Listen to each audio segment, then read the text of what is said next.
তাহলে এতক্ষণ তো ব্যাখ্যা করলাম যে কি থাকবে, কি হবে। এখানে ইমেজটা একটা লিঙ্ক হবে, এখানে আমরা একটা ব্যবস্থা করব যেখানে কি হবে, এই ওয়েবসাইটের ভিতরেই আমাদের আরেকটা ওয়েবসাইট এখানে রান করবে, এবং যেটা আমরা ব্রাউজ করতে পারবো এখান থেকে।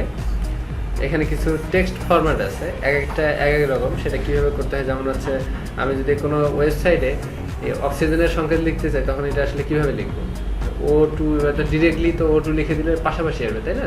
এটা কীভাবে লিখবো, তারপরে ইকুয়েশনগুলো কীভাবে লিখবো। আর এখানে কোটেশন আছে, একটা সিঙ্গেল কোটেশন আছে, আর এটা হচ্ছে মাল্টিপল লাইনের একটা কোটেশন আছে, আর দুই দিকে খালি আছে। এটা কীভাবে হবে আমরা এটা দেখবো।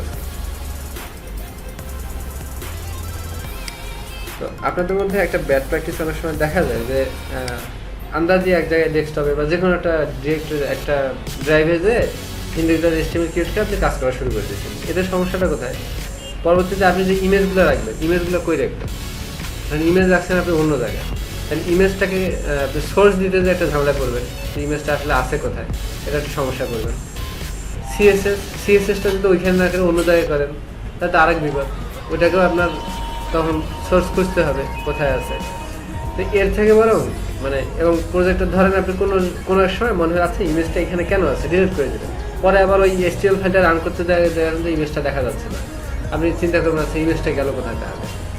তো এরকম সব সমস্যা এড়ানোর জন্য অল টাইমে আপনারা যেটা করবেন সেটা হচ্ছে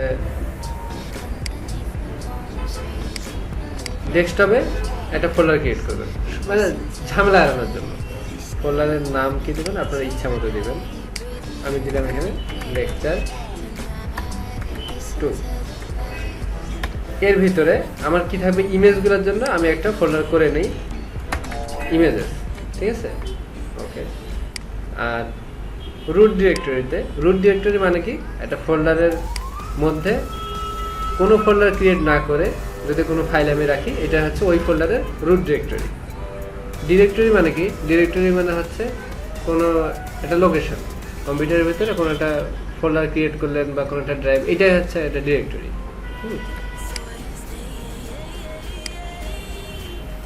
এই ফোল্ডারটা এটা একটা ডিরেক্টরি, ইমেজ এটা আর একটা ডিরেক্টরি।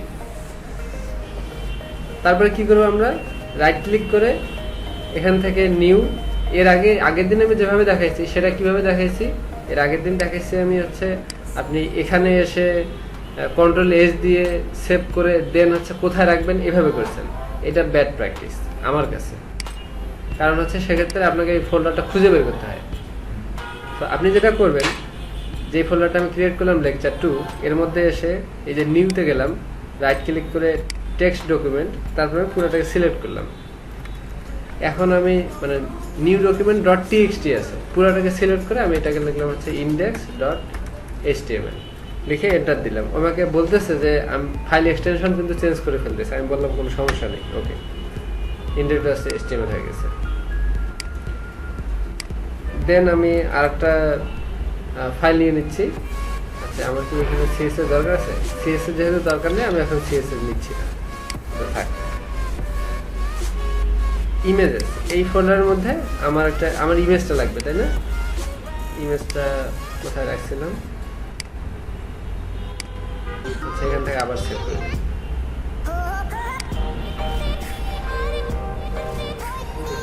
ডেস্কটপে আছে লেকচার 2 নামে, লেকচার 2।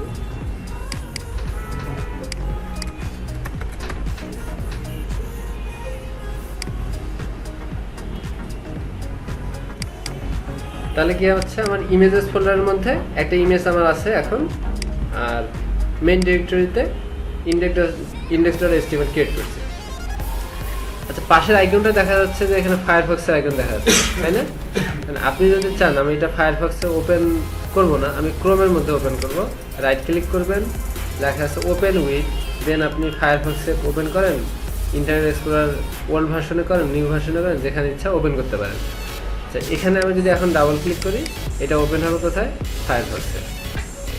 আপনি চাচ্ছেন এটা আমি ফায়ারফক্সে ওপেন করব না, আমার আসলে প্রিভিউ দেখার দরকার নেই, আমি যখন HTML ফাইলটাতে ক্লিক করব তখন এটা আমার টেক্সট এডিটরে ওপেন হবে, আমি এখানে কোড করব। সেক্ষেত্রে আপনি কী করবেন, আবার যাবেন হচ্ছে ওপেন উইথ, গেলে চুজ এনাদার অ্যাপ, এখানে গেলাম, যে এখান থেকে এখান থেকে আসলে ডিরেক্টলি খুঁজে পাচ্ছে না। নোটপ্যাড প্লাস প্লাস আমি করতে চাচ্ছি, এখানেও নাই। তাহলে আমাকে এখন যাইতে হবে যেখানে আমি ইনস্টল দিছি সেখানে। খুব বেশি হেডেক নেওয়ার কোনো কারণ নেই, এটা যদি বুঝলেন, না বুঝলে কোনো সমস্যা নেই যে আমি কীভাবে আসলে করতেছি। প্রোগ্রাম ফাইলের মধ্যে গেলাম, এটা কি আমার নোটপ্যাড প্লাস প্লাস না, এখানে নাই। তাহলে প্রোগ্রাম ফাইল x86 এখানে যাই, নোটপ্যাড প্লাস প্লাস পাইছি।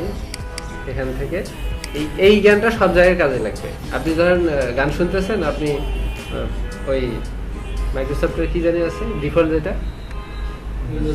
উইন্ডোজ, এটাতে ভালো লাগতেছে না, আপনি অন্য একটা নতুন প্লেয়ার ডাউনলোড করছেন, কিন্তু ওইটা আবার এখানে রাইট ক্লিক করে ওপেন উইথে দিলে ওটা খুঁজে পাচ্ছেন না। সেক্ষেত্রে আপনি এইভাবে যেখানে ইনস্টল দিয়েছেন ওখানে যে ওই ফাইলটাতে ক্লিক করে এটা ওপেন দিয়ে দিবেন, ব্যাস। এরপর থেকে আপনি যতবারই এখানে যাবেন, আমার এখন যত HTML ফাইল আছে সবগুলো এখন এইভাবে দেখানোর কথা না, হয়নি। কারণ হচ্ছে আমি ওপেন উইথ দিয়ে এটা সিলেক্ট করে দেইনি।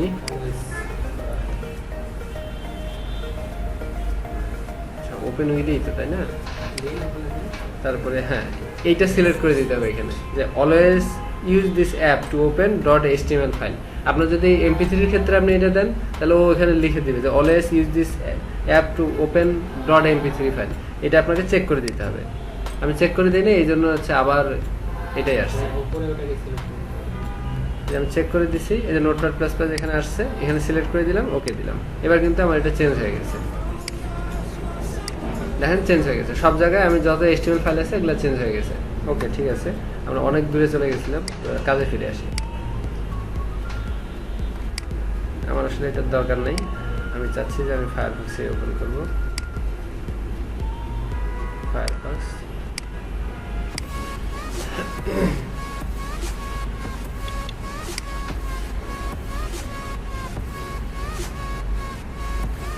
এখন আপনি কি করবেন, দেন আপনি তো কোড করা শুরু করবেন, তাই না? নোটপ্যাড প্লাস প্লাসে, তাহলে এটা আপনি ক্লিক করে ফাইলটা ক্লিক করে রাইট ক্লিক করে just simply edit with notepad plus plus দিয়ে, মানে আপনি অল টাইম ব্রাউজারে ওপেনের জন্য এটাকে ডিফল্টভাবে রাখবেন। আর যখন আপনি এটাকে এডিট করতে যাবেন ফাইলটাকে, তখন রাইট ক্লিক করলে এই যে দেখেন এখানে আমার যতগুলো আমার টেক্সট, মানে টেক্সট এডিটর আছে, কোড এডিটর, অ্যাটম আছে, ব্র্যাকেট আছে, সাবলাইম আছে, নোটপ্যাড প্লাস প্লাস আছে, 4টা ইনস্টল দেওয়া আছে আমার। আমি যেটাতে চাই সেটাতে ওপেন করতে পারি। আমি দিলাম নোটপ্যাড প্লাস প্লাস, ও নোটপ্যাড প্লাস প্লাস আমাকে নিয়ে আসলো।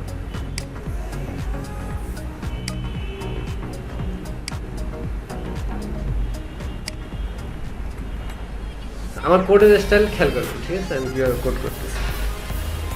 আমাদের ডেমোটা কোথায়? ডেমোটা ওপেন করা হয়নি।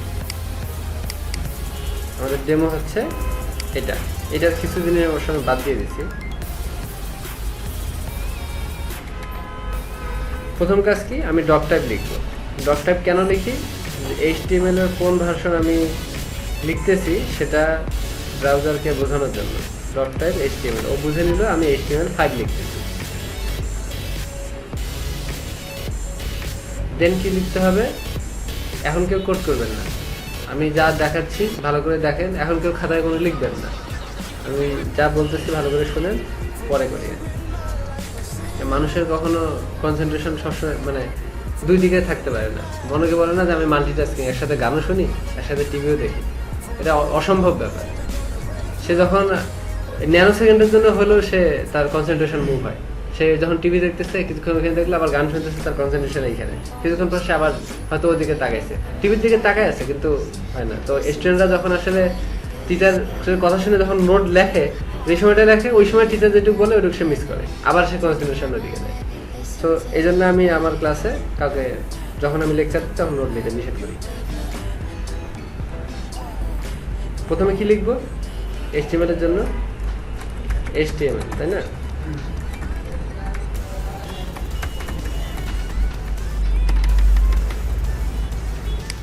এর ভিতরে কি থাকবে? হেড থাকবে। দেখেন আমি কিন্তু প্রথমে একটা ট্যাব দিলাম, মানে ইনডেন্ট করতেছি কার ভিতরে কে আছে এটা বুঝতে তোমার কোনো সমস্যা না হয়। তারপর হচ্ছে body, sorry head, head close করলাম, বডি, বডি ক্লোজ করলাম। হেডের মধ্যে আমার কি থাকবে, টাইটেল। আমি হেডে আসছি, আসার পরে কিন্তু আমি একটা ট্যাব দিছি, দিয়ে আমি এখন লেখা শুরু করছি, টাইটেল লেকচার 2। এবার বডিতে আসি। আচ্ছা, আমি বাংলা যদিও লিখবো না, তারপর আমি মেটা ট্যাগটা ডিক্লেয়ার করে দিই।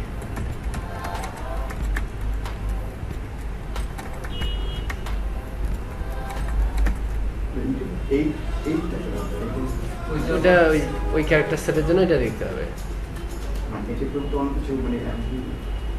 এখন কত আছে বা কি আছে এটা আমার জানা নেই, তবে 8 লিখলে সবগুলা লেটেস্ট যেটা সেটা সাপোর্ট করে, তো সবগুলা ওই 8-এর মধ্যেই আছে। এটা লিখলে আপনার সব ক্যারেক্টার সেটে সাপোর্ট সে দিতে পারবে, এটুকু আমি জানি। 9 কেন হলো না এটা আমি জানি। আরেকটা ব্যাপার খেয়াল করেন, যেগুলা সেলফ ক্লোজিং ট্যাগ, যেমন হচ্ছে ইমেজ ট্যাগ। আমরা ইমেজ ট্যাগ লেখার সময় কি করি, ইমেজ ট্যাগে কিন্তু শেষে দেখেন এখানে একটা অ্যাঙ্গেল মানে ফরওয়ার্ড স্ল্যাশটা কিন্তু দেওয়া হয়নি, তাই না? এক্ষেত্রে না দিলেও সমস্যা নেই, HTML5 এটা বুঝে নিতে পারে, ঠিক আছে? এইটুকু আপনি ইগনোর করতে পারেন, কোনো প্রবলেম নেই। যেমন হচ্ছে দেখেন মেটা ট্যাগের ক্ষেত্রে কিন্তু শেষে দেয় না, দিলেও কোনো সমস্যা নেই, না দিলেও কোনো সমস্যা নেই। বোঝা গেছে? বডিতে আসি।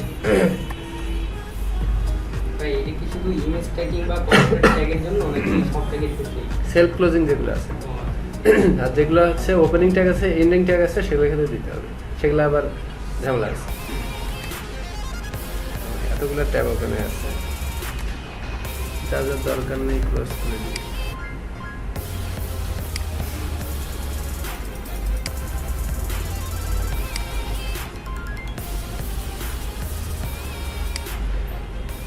এরপরে প্রথম কথা কি এখানে লেখা আছে, want to know my name, click on my email.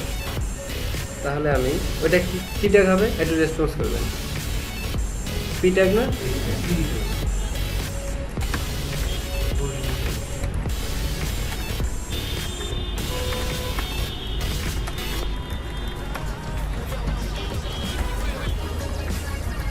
Name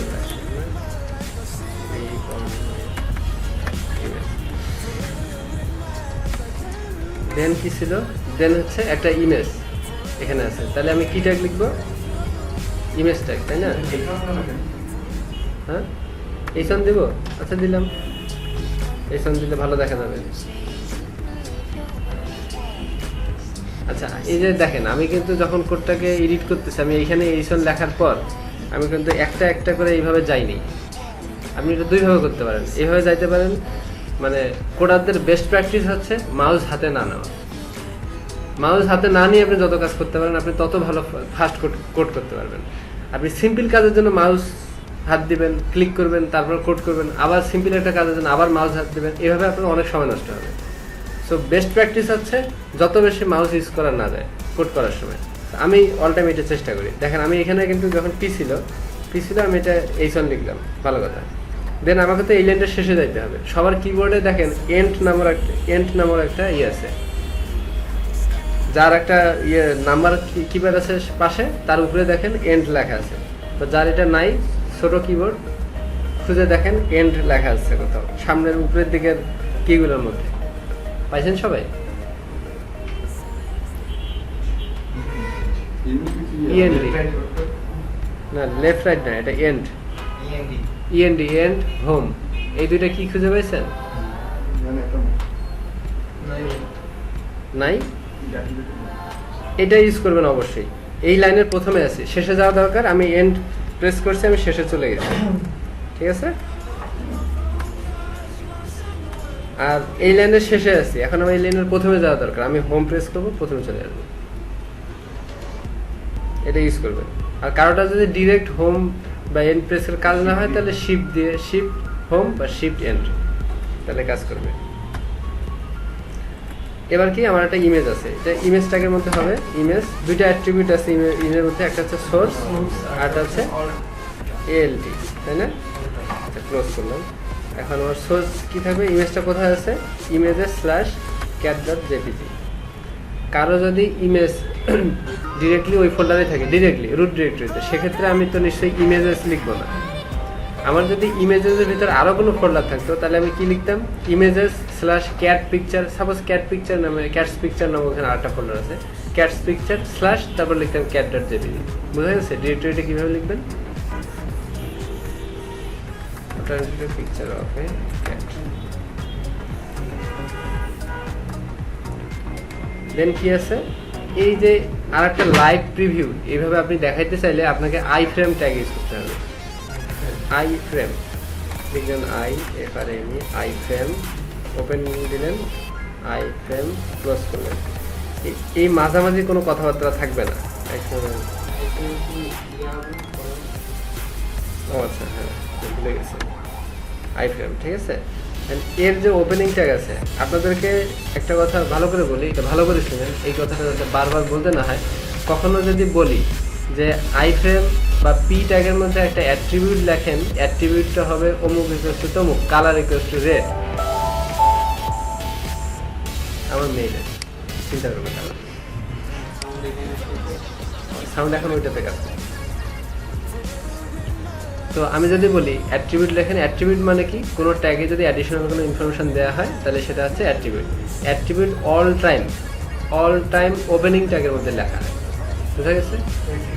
attribute all time opening ট্যাগের মধ্যে লেখা হয়, কখনোই ক্লোজিং ট্যাগের মধ্যে অ্যাট্রিবিউট লেখা হয় না। তো আমি যদি বলি যে অমুক ট্যাগের মধ্যে অ্যাট্রিবিউট অমুকটা লেখেন, তাহলে আপনি অবশ্যই ওপেনিং ট্যাগের মধ্যে লিখবেন। এখন আমার আই ফ্রেমের মধ্যে অ্যাট্রিবিউট লাগবে দুইটা, একটা হচ্ছে সোর্স, তার মানে হচ্ছে এ কোন ওয়েবসাইটটাকে ভিউ করবে। আচ্ছা, কারো পছন্দের একটা ওয়েবসাইট বলেন, আমরা ওইটাকে ভিউ করবো। বলেন কারো পছন্দের কোন ওয়েবসাইট?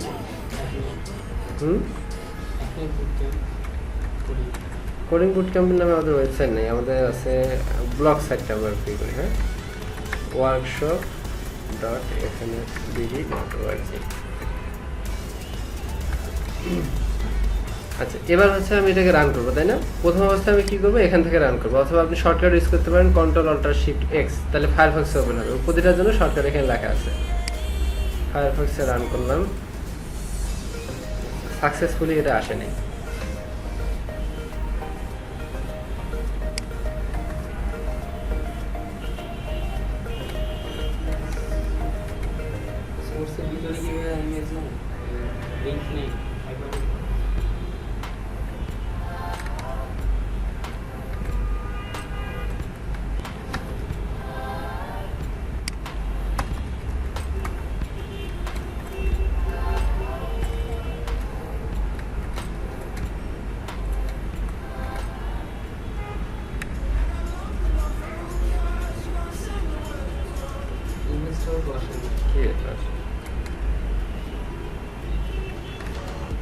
অ্যাটলিস্ট ইমেজটা তো আসবে। লেকচার 2 ইমেজটা HTML ওপেন করা আছে, ইমেজেস cat.jpg।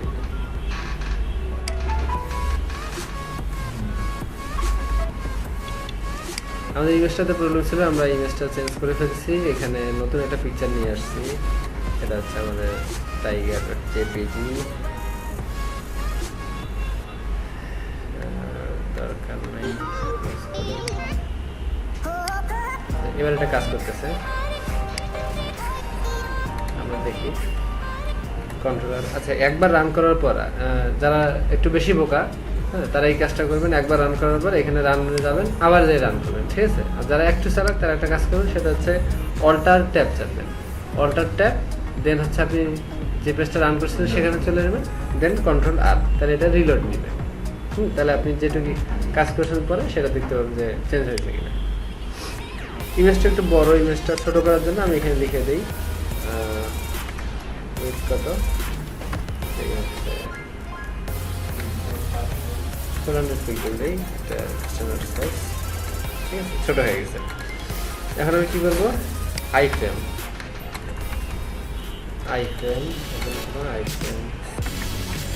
করলাম। এর মধ্যে কি থাকবে, একটা সোর্স থাকবে, সোর্স ইকুয়ালস টু, আবার ওই লিখতে হবে এইভাবে http://www.fnsbd.org। ওকে, দেখি কাজ করে কিনা। চলে আসছে, বাট অনেক ছোট, তাই না? এটা হচ্ছে ডিফল্ট সাইজ। ডিফল্ট হবে এতটুকু দেখাবে। আমরা এটাকে বড় করে নিই, এটা একটা দিয়ে দিই 600 পিক্সেল, বড় হয়ে গেছে তাই না? এটা হাইট দিয়ে দেই, তাহলে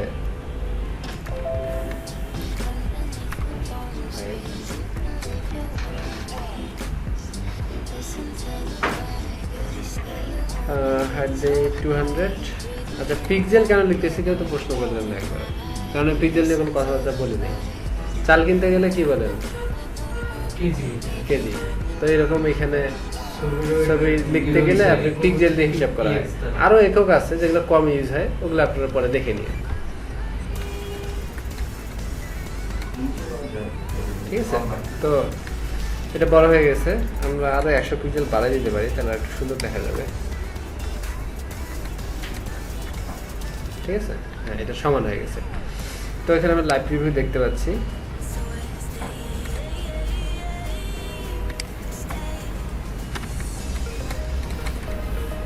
ওকে, want to know my name, click on my image. এটা উজ্জ্বল আশা করছিল যে এটা H1 হবে, আমরা তার আশাটা পূরণ করি, কারণ বলা যায় না মৃত্যুর ব্যাপার, কে কখন মারা যায়। ঠিক আছে, খুশি? ঠিক আছে, আমাদের এইটুকু কাজ হয়ে গেছে। আমরা এবার ডেমোটাতে দেখি এখানে কি ছিল। তারপরে অনেকগুলা টেক্সট আছে যেগুলা, এটাকে বলা হয় HTML টেক্সট ফরম্যাটিং। হ্যাঁ, টেক্সট ফরম্যাটিং আপনি যদি গুগল করেন HTML টেক্সট ফরম্যাটিং দেখে এরকম অনেক কিছু পাবেন। যেমন এটা হচ্ছে কোনো টেক্সটকে আপনি বোল্ড করতে চাচ্ছেন, সেক্ষেত্রে আমি লিখি একটা পি এর ভিতর সব নেই, আর এর ভিতরে লিখলাম হচ্ছে বোল্ড টেক্সট। এটা কি এখন বোল্ড হবে? এটা তো এখন আমি এটাকে দেখি চেক করে কি হয়। এটা তো বোল্ড আর হইলো না, তাই না? তাহলে এটাকে আমি বোল্ড করার জন্য HTML এ কিছু না, একটা ইয়ে আছে, সেটা হচ্ছে আমি যদি বি লিখি, আমি বোল্ড টেক্সটের দুই পাশে আমি বি লিখে দিলাম। খুবই ইজি ব্যাপার। বোল্ডের প্রথম ইয়ে কি? বি। আপনি বি দিয়ে একে মোড়াই দিলেন, এ বোল্ড হয়ে যাবে, ঠিক আছে?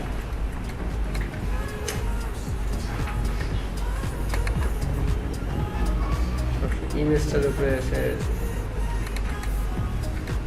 বোল্ড হয়ে গেছে না? তারপরে আমি ইমেজটাতে দেখি আর কি আছে এখানে। তারপরে দেখা যাচ্ছে স্ট্রং টেক্সট আছে, স্ট্রং একটা ট্যাগ আছে যেটা এই বোল্ডের মতোই কাজ করে। বোল্ড দিলেও আপনার বোল্ড, বি দিলেও বোল্ড হবে, স্ট্রং দিলেও বোল্ড হবে। তো আমি এখানে স্ট্রং দিয়ে লিখি স্ট্রং, এখানে লিখি যে আই এম ভেরি স্ট্রং, যদিও জলের কারণে এতটা স্ট্রং নেই। হ্যাঁ, বুঝলি? লেখাগুলো বোল্ড হবে, এই যে স্ট্রং লিখলেও এটা হ্যাঁ বোল্ড হবে। এই যে পরে আই এম স্ট্রং লেখাটাও কিন্তু বোল্ড আকারে আছে। এক কথা, অবশ্যই বি লেখা বেটার, কারণ এটা তো কম লিখতে হচ্ছে, তাই না? বোঝা যায় নাই, মানে বিটা একটা এই দুই বোল্ড টেক্সটের দুই পাশে লেখার কারণে এটা বোল্ড হয়েছে। আমি যদি বিটা একটা না দিতাম তাহলে কি হইতো? আমি দেখি তাহলে কি হইতো। বিটা একটা না দেওয়ার কারণে কিন্তু বোল্ড টেক্সট এই কথাটা মানে আর বোল্ড দেখাচ্ছে না, এটা কিন্তু আর বোল্ড দেখাচ্ছে না, তাই না?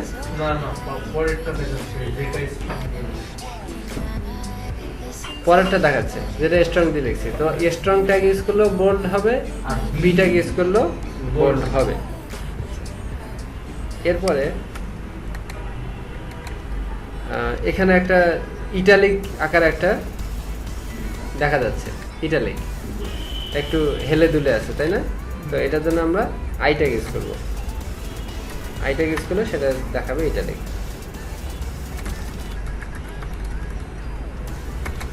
আমি দেখতে ইটালিক লিখলাম, ঠিক আছে? ও কিন্তু এই যে দেখা যাচ্ছে সে ইটালিক হয়ে গেছে।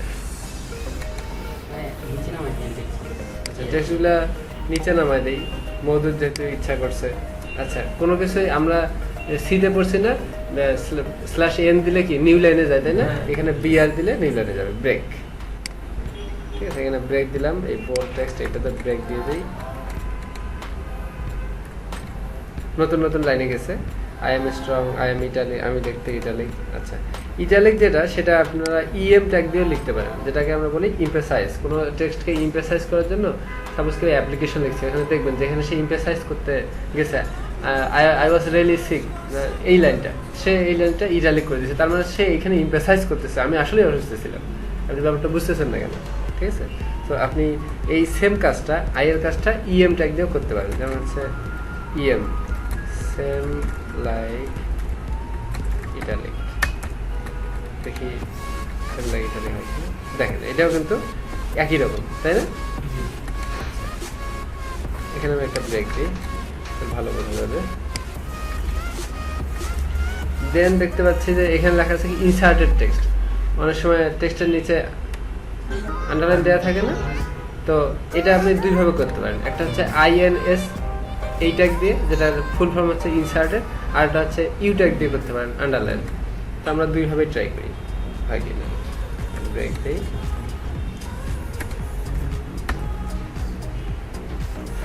আইএনএস ইনসার্টেড টেক্সট, সিএমএস আর কিছু লিখলাম না, এখানে একটা ব্রেক দিই। আরটা কি দিয়ে করতে পারি, ইনসার্টেড আন্ডারলাইন করতে পারছি ইউ ট্যাগ দিয়ে। আমি একটু শর্টকাট ইউজ করতেছি যাতে এটা তাড়াতাড়ি হয়, আপনারা তো বুঝতেছেন না, বোঝাতে কিছু নেই তাই না।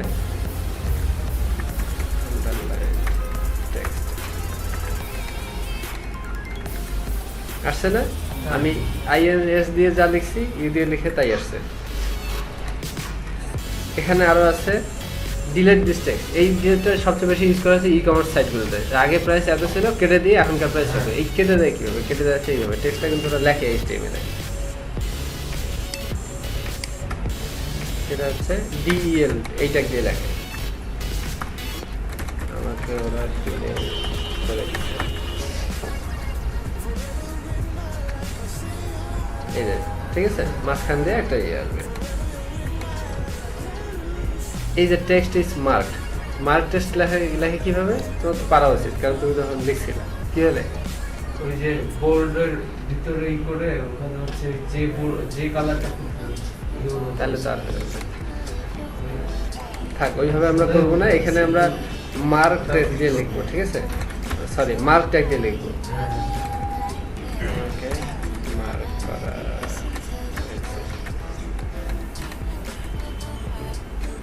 এই যে আবার ইমেজের মধ্যে আমি রিলোড দিচ্ছি, এই যে এটা হচ্ছে মার্ক করে দেখাচ্ছে। আর কি কি আছে, হ্যাঁ হ্যাঁ মার্কের জন্য কালারটা ফিক্সড করা যায়, এখানে হলুদ দেখাবে। আমরা সব চেঞ্জ করতে পারবো, পাওয়ার হাতে আসবে যখন আমরা সিএসএস করবো, এভরিথিং চেঞ্জ করে ফেলতে পারবো। দেখা যাচ্ছে আমরা যদি ইকুয়েশন লিখতে যাই সেক্ষেত্রে কি করবো আমরা, তাই না। সেক্ষেত্রে দুইটা ট্যাগ আছে, একটা হচ্ছে এসইউ পি আর একটা হচ্ছে এসইউ বি। আচ্ছা, সাবস্ক্রিপ্ট মানে কি, এসইউ পি উপরে সাবস্ক্রিপ্ট, আর এসইউ বি সুপারস্ক্রিপ্ট নিচে। আচ্ছা, সেটা হচ্ছে এখন আমি একটা পি, এখানে আর পি নিচ্ছি না কারণ পি এর ভিতরে সবাই আছে।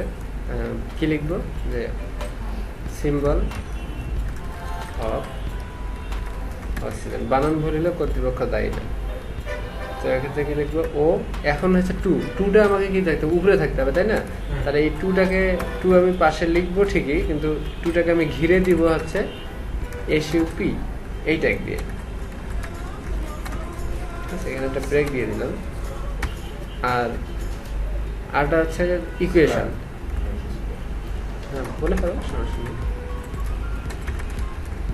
তার ইকুয়েশন, এখন এক্স স্কোয়ার লিখতে যাচ্ছি, এক্স লিখলাম, স্কোয়ারটা কি লিখবো, এসইউ, এটা না এসইউ পি হবে কারণ উপরে দিব স্কোয়ার, 2x স্কোয়ার তাই না। তাহলে ওটা আর নিচে হলো এসইউ বি, তাহলে উপরেরটা SU P, SU P R নিচে হলে বি হবে, উপরেরটাতে এসইউ নাকি আমি ভুল বলতেছি। উপরের না ঠিকই তো, ঠিক বলছি। এসইউ পি হচ্ছে উপরে, আর এসইউ বি সাব, বলি না সাব ডোমেন, সাব ডিস্ট্রিক্ট, তার মানে হচ্ছে নিচে, ঠিক আছে? ও হ্যাঁ, এটা আসলে বি হবে, আমি ওটাই বলছিলাম। আর এটা super x square plus twice x, এটা নিশ্চয়ই নিচে উপরে কোনো দিকে যাবে না, প্লাস দিলাম, খুশি?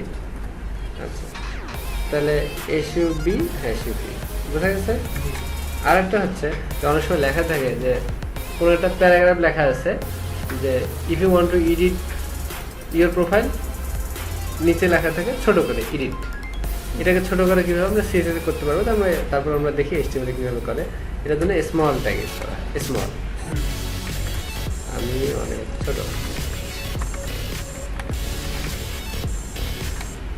এই যে ওইটা কিন্তু ছোট আসছে তুলনামূলকভাবে, একটা প্যারাগ্রাফ যে সাইজ থাকে তার থেকে ছোট আসছে।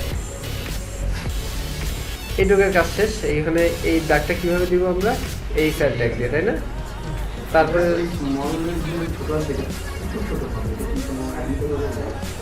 ডিফল্ট ভাবে যে কত পিক্সেল দেওয়া আছে আমার মনে নেই, তবে পাওয়ার আমরা কখন পাবো, সিএসএস যখন আমাদের হাতে আসবে তখন আমরা কতটুকু করবো, এগুলো দিয়ে, এগুলো আসলে আমরা ইউজ করবো না, এগুলো জাস্ট জানার জন্য, ঠিক আছে? বেশিরভাগ কাজ আমরা সিএসএস দিয়েই করবো। এরপর আছে এখানে কোটেশন। আমরা কোটেশন দিয়ে লিখি না অনেক কিছুই। কোটেশনের জন্য কি ইউজ করবো আমরা, এখানে আরেকটা H4 দিই একটা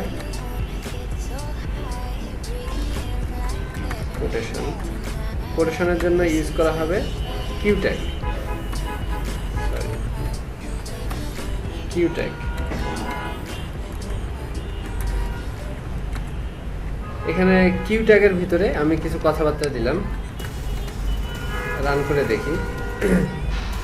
এই লিখছিলাম কোটেশন, এবং দেখেন এই কোটেশন, এটা কি আসছে, এটা কোটেশন দিয়ে আসছে না, দেখা যাচ্ছে কি? নাকি এটাকে কিউটাকে এর ভিতরে ঢোকাই দেবো?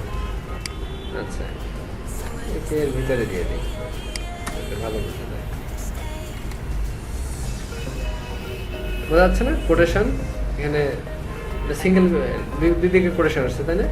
আর অনেক সময় দেখা যায় যখন আমরা ভাব সম্প্রসারণ লিখছিলাম ছোটবেলায় বাংলা ব্যাকরণে, তখন কি করছি, ভাব সম্প্রসারণ লিখতেছি, কিছু কথা আমি এক্সট্রা নীল কালারের ইয়ে দিয়ে লিখি, সেক্ষেত্রে কি করি আমরা দুই দিকে কিছু জায়গা খালি রাখি। তো ওই ক্ষেত্রে কি করতে হবে, ব্লক কোয়েট ইউজ করতে হবে।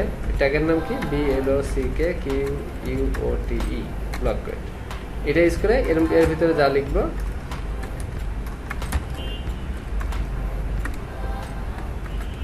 সেগুলো আমাকে ওইভাবে দুই দিকে একটু মার্জিন দিয়ে দেখাবে। তাই হয়েছে না, এর দুই দিকে কিন্তু একটু খালি জায়গা আছে। আচ্ছা, আরেকটা জিনিস শেখা দরকার, সেটা হচ্ছে এইচটিএমএল এ কমেন্ট করে কিভাবে। কমেন্ট তো বুঝি, তাই না? সিতে কিভাবে কমেন্ট করে,